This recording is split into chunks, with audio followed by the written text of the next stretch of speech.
I'm Courtney Sweetman-Kirk, Utilita Ambassador. I'm here at Bloomfield Road, the home of Blackpool Football Club. I am here to meet Jake Daniels. 18 months ago when he came out, he was the only openly current gay footballer. So we're going to speak to him about his last 18 months, football now and the future. I'm here at Blackpool Football Club with Jake Daniels. Thank you for having us here. First of all, I'm going to talk about football, and you've had a big year, 18 months. So let's start with your debut. Going back, I know it was a loss, but actually for your feeling coming on, you know, when the gaffer says to you, right, Jake, get ready, you're coming on, your boyhood club, how does that feel? Yeah, it was a crazy experience. I didn't really expect it, to be fair. I scored 30 goals during the youth league, and I think from then it kind of showed that I was ready to make my debut and travelled with the squad. That was an unreal experience, you know, meeting everyone properly and speak on the way down. And then, yeah, warming up on the pitch, massive feeling, loads of fans. And then, yeah, for Blackpool, when they told me to go and warm up, I was like, I think it's just to keep warm. And then they're like, yeah, you're coming on, get your shirt. And then it was like, this is happening. And then, yeah, they gave me the sheet, know where I have my positioning, and then on the pitch. And then I think it was about 10 minutes I got, but just an amazing experience. And I couldn't have thanked, you know, everyone for having that opportunity. And did you have to have time to get nervous, or was it just a case of, like you say, you're going through the set pieces, just making sure you know where you are, and then you're on the pitch? I get quite nervous easily, but I think it was just excitement that overtook it. As soon as I got on, I was just sprinting around, and I felt really fit. But no, yeah, it was more excitement, but a little bit of nerves. But no, it was good. Yeah, and you've always going to have the nerves anyway, making your debut. But the fact that it's your boyhood club, does that add just a little bit extra spice to it? A little bit, yeah. You know, all my mates were all watching, family and friends and stuff. So yeah, it does. But you know, it's the dream I've wanted since I was a little kid, and just to be able to do that was just amazing. You've had that first taste of it now. So, you know, how eager are you to become a consistent part of that playing squad, and what are you doing to do that? Yeah, I want to push on as much as possible. You know, I'm in the dev squad now, and it's kind of like trying to improve every day. And, you know, I want Neil Critchley to see me and score goals as much as I can to then make myself, you know, get up there and get in within the first team. But no, I think just putting effort in every single day, 100%, that's just the main thing I can do. And going forward for you, in an ideal world for the rest of the season, what is it that ideally you'd like to achieve? I think obviously I've got my main goals, which is scoring for the youth, the dev squad, just scoring as many goals as I can for them. But then as well, you know, trying to get as many opportunities as I can coming up. You know, we're in competitions that some of my mates have been playing in, especially against like Liverpool 21s and stuff. So I think it's just try and showcase what I have and then just keep going. So we've talked about the football, the other side of your life at the moment, coming out as the first gay professional footballer. First of all, for you personally, your mental health and everything, how are you feeling? How has that affected you? Yeah, it was a struggle at the start, especially before I came out, but now I feel so much better. It's just happiness every single day, and you know, I kind of did expect it, and I didn't at the same time. I didn't know what the reaction was going to be, but no, it's been accepted 100% by everyone, and that's all I could have asked for. In terms of the nerves of coming out, what were you most nervous about? Was it the players, the people close to you? Was it maybe a bit further outside, the fans, or was it just a mix of everything? Yeah, I think it was a mix of everything. You know, no one in my lifetime had done it before, so it was kind of going into the unknown. Obviously, my parents didn't know, so I had to tell them first. So that was, how are they going to accept it? Which they accepted it 100%. But then it was my teammates. I'm with them every single day. How are they going to accept it? And then obviously the fans, not only just Blackpool fans, but the whole fans, you know, for football. And on a day-to-day now, is it something that you have to think about a lot, or actually is it just, you know, within the football squad, back to normal, back to the banter, and it's sort of left where it is? Yeah, never really think about it when I'm with my teammates. Everything just kind of just disappears, and that was how it was before I came out. But no, yeah, it's just how it should be. And that level of reaction that you got, not necessarily from the inside, but the outside, did that surprise you? Yeah, it did. I guess sometimes before I came out, we thought this might be 2 weeks and it might die down, or it might be a massive thing, and it was. And you know, just seeing the reaction from everyone, obviously people are negative about that, and I still get that now, but I've just learned to kind of forget about what they say and just carry on day to day. But no, yeah, a massive reaction, and ecstatic about how it was. And you speak about the reaction. So what were the big positives that you think came out of it? And also, as you say, there's a few negative reactions. So what were those as well? The negative ones, mainly just from social media, people just hiding behind the screen and just trying to give me hate on Instagram and stuff. But again, like I say, I've just learned to forget about that. But when I was accepted by people, I think main ones for me, it was seeing people's like mothers and fathers messaging me saying their kids just come downstairs and told me that they're gay. And for me, that is such a amazing feeling, just because my mum was kind of left in the dark when I was going through some mental troubles. She didn't know what was going on. So for her, when I told her I was gay, it was just a massive relief. So it's nice to know that parents are getting that relief like from their children. So yeah, that was a massive feeling. And in terms of what it does to you, it's a massive reaction. You've got a lot to think about. And I think probably a lot of the time you maybe just want to get on the pitch, you want to play and be a footballer. But how is that added now level of scrutiny and maybe becoming sort of like a household name overnight? How have you sort of dealt with balancing that and also just trying to be a footballer? Yeah, people say it all the time, I want to be known as the footballer. I don't want to be known as the gay player. I want to be known as a football player. So obviously for me, again, it's just to show what I can do on the pitch and try and get in and around the first team so people can see that I'm a good footballer. And is that made easier by your teammates' reaction? The fact that when you're within maybe the bubble of the football club, that nothing changes. It's just the fact you can focus on trying to be the best footballer that you can be. Yeah, definitely. They help every single day. I didn't know what the reaction was going to be. But no, yeah, they help every single day and we all push each other on. Since coming out, another player in Scotland's come out, Xander Murray, has publicly come out. And do you think because of yourself, because of Xander going forward, there will be more players that will come out and feel that they're in a safe place to do so? I hope so. Statistically, it's 2 or 3 in every team. But I've said it many times. Big footballers in the Premier League have got a lot on their back. They've got many more fans that follow them, so it's probably harder for them. But no, I do hope that we do see more players come out as time goes on and during their career, not when they're retired. And you preempted me with that in terms of the Premier League footballer. When do you think that will potentially come and what is stopping them? Is it the real intense media scrutiny and what needs to change for them to be able to feel safe to come out?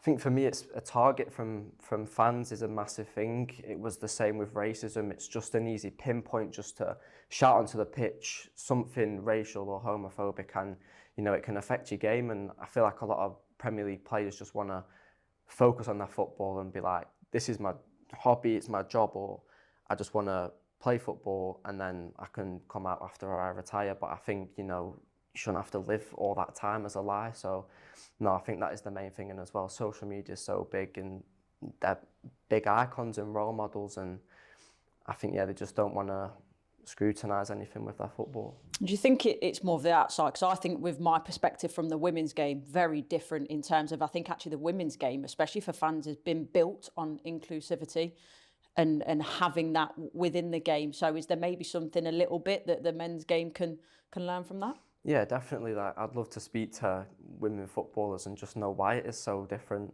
It's so much more inclusive than it is for men's football, and something does need to change with men's football, and that is why I wanted to come out to change that. And I think there has been a bit of a change, and hopefully, I'm a Utilita ambassador.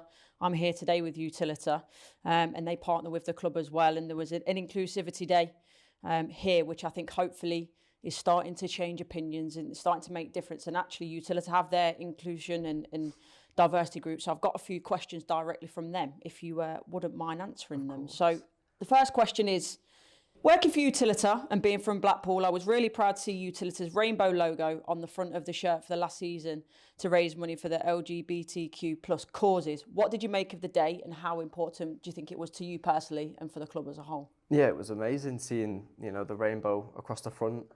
It was an amazing feeling.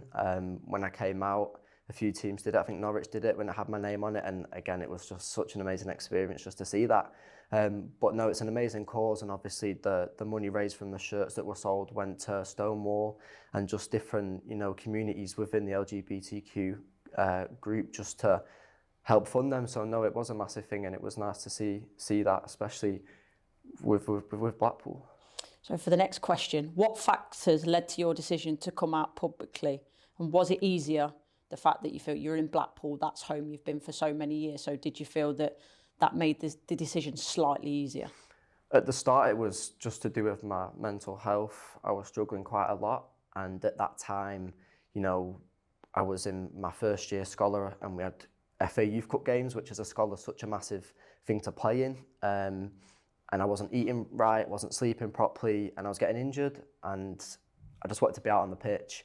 And I think a lot of that just came down to my mental state, and that was when it kind of came to a point where I was like, I need to come out and say something, otherwise it might go on forever and it might jeopardise my career. So that was when I decided to come out.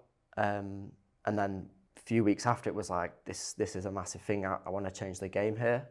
And that they were the two main things. But no, it definitely helped coming out in Blackpool, just having that main support, and as well for fans, seeing a boyhood club growing up through their club, and then being able to come out, it was back to 100%. So that made it a lot easier.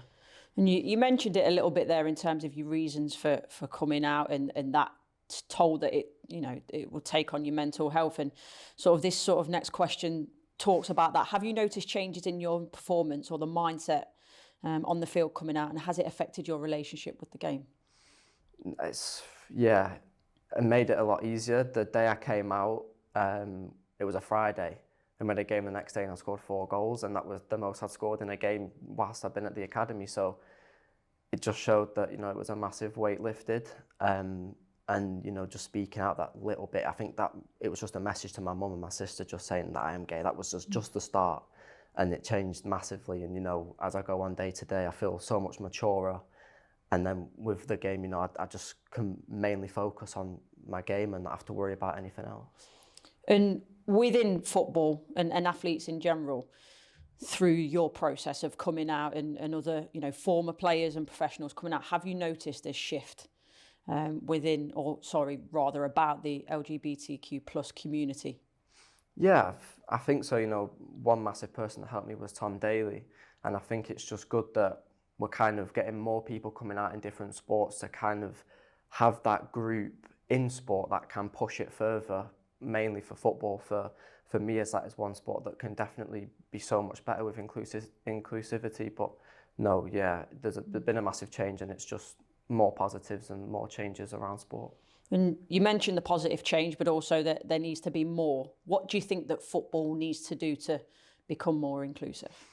Yeah, I think one main thing, obviously, fans shouting onto the pitch is one main thing, and obviously you can't stop people from saying what they're saying. But we've got things now that help stamp that out. There's cameras, there's voice recognition on some places, where they can find out, what seat someone said, and they can ban them from the stadium, which is a good thing. We can't have that in football or anywhere. So that is one main thing. But it is quite a difficult question, because I feel like there is so much stuff, but it's small changes to lead to one big thing. And you're very much a role model for the LGBTQ plus community. One, do you see yourself as a role model? But how do you take that responsibility on? I try to be. I want to push it as much as possible. Obviously, football comes first, but they both come hand in hand. And for me, it is to be a role model, not just for football, but for people around the world that are struggling with their sexuality. So I would say I see myself as a role model, but I wouldn't put a label on it. I'm just me, and just the same person that I always has been. And talking about role models, let's start with off the pitch. Who, maybe growing up or even now, who are your role models sort of maybe away from football a little bit? I know you mentioned obviously the conversation you've had with Tom Daly and stuff like that. Yeah, Tom Daly was the biggest when it was coming out. He helped me so much. Obviously, he probably was one of the biggest in sport that was a role model for the LGBTQ. So it was easy to speak to him about different things. I never know who to say for football. I never used to watch it growing up. I just used to like playing it. So I don't really have any football role models. So definitely just Tom Daly's the one that's helped me the most. So maybe not massive role models, but I was a former striker. You're a striker yourself. So, maybe growing up or now, who are the strikers that you look to emulate and really enjoy watching? Billy Sharp was definitely one. He led I'm a former Blade as well, Oh, yeah. so I like that answer. No, yeah, he led the Blades up to the Premier League, and I always watched him as a striker. So yeah, just for him, it was just his mentality and bringing them up. But I think technically at the moment, you've got Haaland is just he's a robot. He's just so good to watch, and I think Fernando Torres as well. My mum would say I liked Fernando Torres watching him. So yeah, probably him. He's massive now as well, isn't he? Yeah. More like a bodybuilder. So taking all those different strikers you've mentioned, so let's say we'll take Billy Sharp's mentality, the finishing of Haaland. What else do you think the perfect striker needs? Lukaku, hold up play. One thing that I probably need to work on is my strength. So Lukaku's he's just a rock, and he's just massive. So yeah, definitely him for hold up play. Speed. Who's Mbappe, speed do you say? Mbappe. 100%. Yeah, he's rapid. And let's go then, header of the ball. Something else I need to work on. I'm not a very good header of the ball. Harry Kane. Good shout. Tall, good header, yeah. Love that. So we've talked about the past, we've talked about now. Let's talk about the future for you. So we're talking about the fans from the stands, and I know it's something we've mentioned a little bit. So do you feel that more needs to be done maybe within the club and on the pitch in terms of, the refereeing, for example? Would you feel comfortable if you heard something, from the crowd, that you could go to the referee and tell them that, similar to sort of the racism, how that's changed going forward, and there's quite an emphasis on that too? Yeah, I've never heard anything, and I hope I don't, but it might happen sometime. But being able to speak to the referee would be a big thing. Obviously, I don't want to jeopardise a game if the game is stopped, but it might affect me or other people that might hear it. So yeah, I feel like I would feel comfortable in being able to speak to the referee about it. I'm thinking obviously where football comes from, the grassroots level. I imagine that with the LGBTQ plus communities, with Stonewall, that sort of work that maybe you're involved in as well. So is there anything that you've been involved in grassroots level that is trying to bring the game forward for the next generation? Yeah, I've seen different things. Obviously, I grew up from grassroots, so my local team in Bispam, if they ever wanted me to do anything for them, I'd love to help out with anything, even if it's just going down to meet people. But I know one thing that is starting to happen is just the conversation about what LGBTQ is, and just trying to get it in early so people that grow up, they know what it is and it's familiar with them. Perfect. And lastly, probably the big one that we've spoke about is social media. In an ideal world, what do you think the social media companies can do to stop the abuse online? Yeah, sometimes I just wish I could just turn my phone off and just leave it, because it can be a toxic place. One thing that was installed when I came out to my Instagram was an app that got rid of hate messages from your feed or on your posts. So literally 2 or 3 seconds it had been posted, it would just get deleted straight away, which was a massive thing, because I could see 100 positive things and that one negative would always stick in my mind. Yeah. And people say, don't read it, but it's so hard not to. So it's good to have that just to remove it so I don't see it. So I think just more things like that, just so people aren't seeing it and then struggling even more. So that's the future in terms of that, but your future for football, you've mentioned this season what you want to do. Obviously, you want to get more minutes, play more games. So what are your short-term, let's say for this season, targets, but longer-term going forward as a footballer? Short-term, just to be in and around the first team as much as possible. I'd love to make my home debut. That would be a dream as well. So I think just being in and around them as much as possible.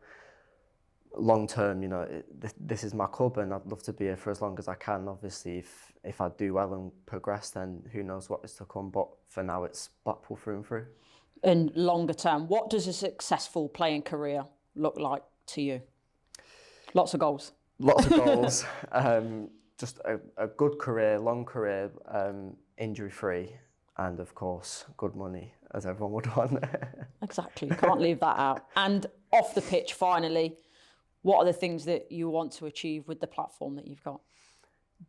Well, link it in with football just quickly, just try and get more players to come out and feel comfortable in a society that we need to grow.